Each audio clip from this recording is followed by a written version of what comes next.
Hello everybody. What are we? Wednesday? Happy Hump Day. Thanks everyone who watched my video yesterday, and also everyone who sent me a couple of questions, which I think it's really helpful to be having these conversations, and I guess to see if there is something that we can learn or things that we can take away from it, because obviously, you know, the reason why I do it is try to educate people or to try and share my knowledge, share my information. But at the end of the day, to help people who might be struggling in this situation, and struggling with fear of food or struggling with an eating disorder or disordered eating, anywhere along that spectrum. It's celebrated a lot as well. So the way that I sort of think about it is, as much as, there's those healthy food that is going into people's mouth, the thoughts that go behind those eating patterns are extremely, extremely negative and extremely unhealthy. So, you can't necessarily have health on the outside with having so much negativity on the inside.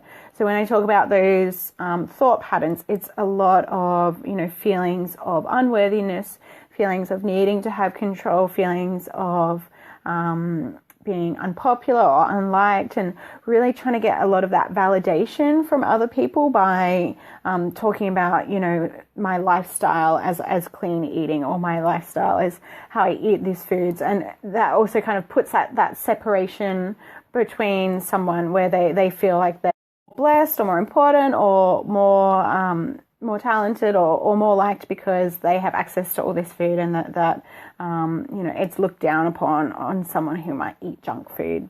So there's really that moralistic values between there as well that, people really try to tap into.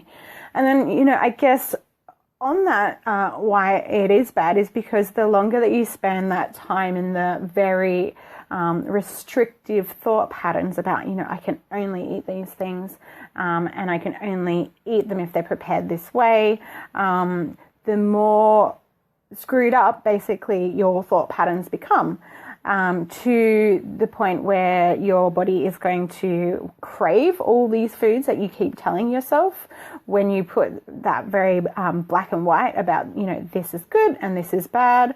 Starving them, these foods that they're actually really craving, that they've been telling themselves so long that they can't eat, that when they do, then they're going to be so filled with shame and guilt and all these horrible, horrible feelings that then all this eating turns into secret eating, and then it turns into binge eating, which, I see this with things like, you have no sound. Oh no, that's very upsetting.